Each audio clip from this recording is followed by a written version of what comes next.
Brazil took on Venezuela in their second group game in the Copa America. They are host in this competition. I didn't talk about their first group game because I didn't see the match and I felt like I didn't have enough knowledge on the Brazilian team. But after seeing this, man, I wish I didn't watch this game. Just being personally honest with y'all, this was basically a yawn fest. It was a 0-0 affair where 2 goals, or I think 3 goals, were actually taken off from the Brazil team because of offsides and because of a foul. And basically, the Venezuelan team just came in there looking for a result. And that's ultimately what they got. They got the tie against Brazil in their house, which is very impressive. But they knew what they were playing for. They're basically just going to play on the counter and just have Salomon Rondon try to score on a counter, basically. And the whole team was going to be in their own half during the whole time. And Brazil started the game off pretty well. They had a few attacking threats, but for me, there's just a lack of experience.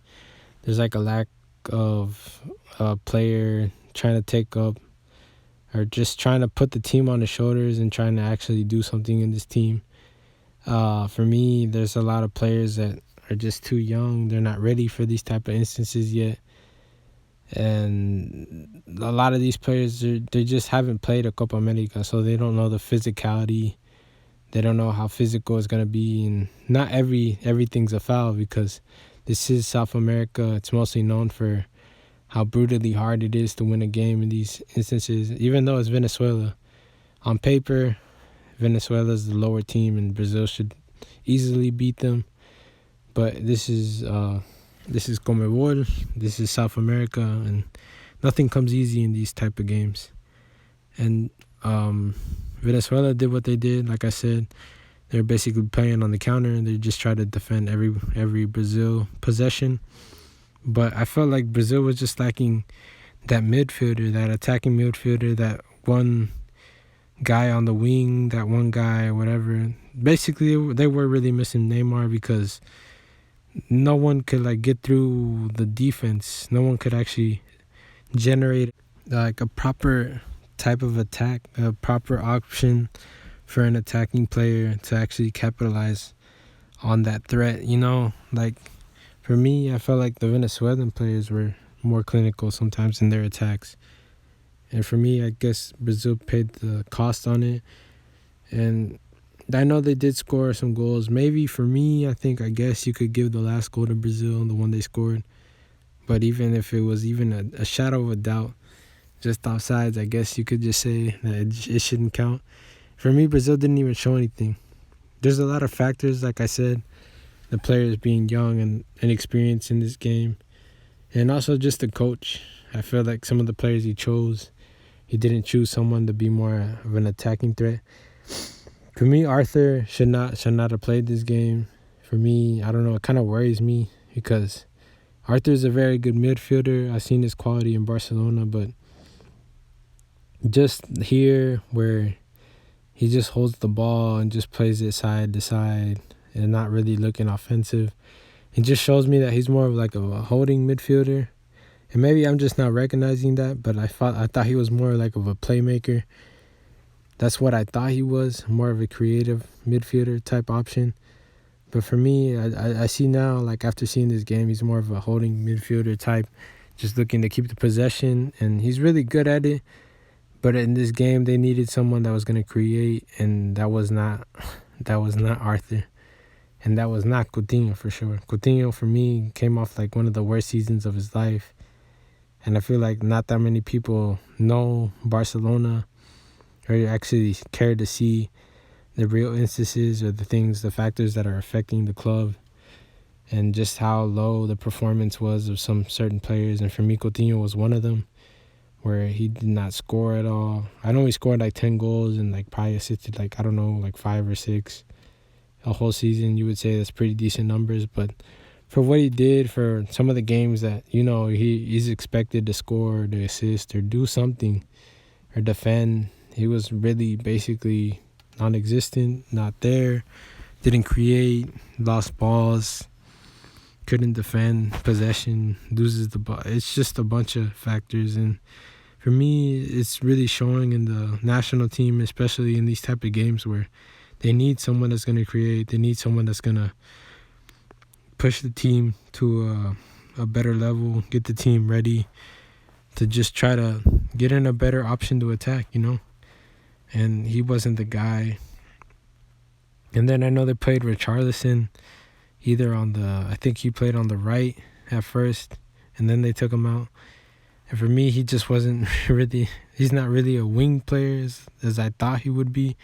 I feel like they should more play him as an attacking mid, not maybe attacking mid, but more as a number 9. I feel like as a striker, he would be a pretty good option.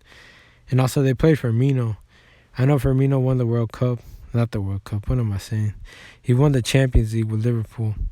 But he's not mostly a number 9, like a clear striker type player.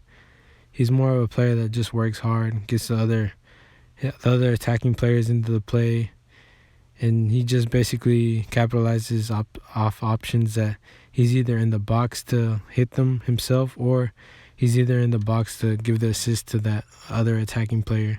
He's really an unselfish player, and he's really good at doing what he does to keep possession, to just gain possession as well, and defend in lower instances, lower parts of the field.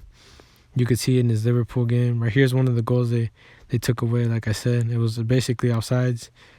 Like I think someone hit it off a defender and it deflected to Firmino, and that was basically offsides because it wasn't a real attempt, and they gave it to Jesus. But for me, it's not a clear cut. It's not a clear cut goal. I thought it was a goal at first, but they said it was offsides. Like I said, it wasn't a real clear option, a real clear goal. But that's what I'm saying. They just lacked someone that was basically looking for those type of goals, someone that was going to create the spaces. And I feel like Vinicius could have also been very helpful in these type of instances. He was a player that's very quick. He takes on one-on-ones, and his dribbling is insane. And I feel like him on the left, he would have did massively better than Neres. Neres is another person that I feel like is just out of it. He's really young, and I feel like the instance is really hard. Sometimes we let our perception get the better of us. We think that just because Brazil has all these names, because Brazil has this or that, they should be the better team, and things should show in their favor. But like I said, the big names, they have to prove themselves in these type of competitions and on this stage, and this is where it matters. But some people don't give it that validation. They say because the Champions League, because of this, because the Premier League, because certain things that they tell you, the media tells you to believe. But I feel like I can't really value a player unless I seen him in his national team. But you're going to say that, well, some players, they show up in their national team, but they don't show up for their club. That may be true, but a lot of these players that they be overhyping, I see them in their national team, and they're just horrible. I'm not saying Neres is a bad player, but Neres is kind of young. For me, the Ajax hype or whatever, it was basically a collective effort, meaning that you could just see, if you just compare De Jong to Arthur, I don't know if Arthur's going to play in Barcelona next year, because with De Jong, this guy is world class. This guy attacks, he defends, he holds the ball, he tries to put through balls. He has a lot of qualities that Arthur is lacking, and Neres had that. Neres had Tadic, the number 10, that also does creative efforts on goal and gets the attacking players involved in play. Things like that. Certain players that Brazil is just missing. And these players are kind of they are famous faces. They do have the recognition, whatever. But they don't have these type of players in this Brazil team. And that's what they're lacking. And right here, Everton did have a good effort. He took on 3-4 players of the Venezuelan team, and he got through, and he actually made this goal. And this is the goal that I thought could have actually counted, but they said Firmino was offsides. I don't know if he touched it when Felipe Coutinho hit it or if they counted it when Everton put in the cross or whipped in the cross. But I guess it was. I feel like it's fair because for me, Brazil really didn't do anything other than those 3 chances, and 2 of them were clearly not goals, and maybe this one wasn't either. But I don't really disagree with the VAR. I feel like Brazil doesn't deserve to go through, in my opinion. Not saying out of the group, but like not like in knockout stages. I don't really see them being that much of favorites. Maybe if they go first, they're going to face like a 3rd or 2nd place, and they'll probably beat them. But after that, the semifinal, they might not win it. I think in my prediction, I put them against Colombia, and the way things are looking, I'm really leaning towards Colombia beating them. If they do get over Colombia, they're not beating Uruguay. Uruguay for me is the team to beat, and they're probably already crowned champions with these efforts, these horrible performances by Brazil. They need different type of players, and the players they have, they're just lacking that sort of attacking threat that past Brazilians had. That's what my dad was telling me. And sometimes, like I said, our perception, our vision, our imagination of things that used to be different in our past, they're not the same right now. It's good that the future looks bright, but at the same time, the future needs to develop. And I feel the future is not at that stage where it's yet to be shining. And it is looking bright. Neres is a great prospect. Gabriel Jesus is a good player. But they're just not what Brazil needs right now. They need an established player that's playing week in, week out, and that's willing to do what they can to bring the happiness to the Brazilian people, to score the goals that they need to score, to create the attacking threats that they need to create, put the through balls, put the passes, win back balls, whatever. And I feel like this Brazil team is just lacking a lot of these things that I've been saying. I mean, it just might be my imagination. I might just be seeing things. You might say, oh, you're crazy. You don't even know what you're talking about. But I'm just saying like how I see it. And this is what I see. This Brazil team is kind of young and needs time to develop. And there's kind of veterans on there, on the team. And I see them having fun in practices and stuff like that.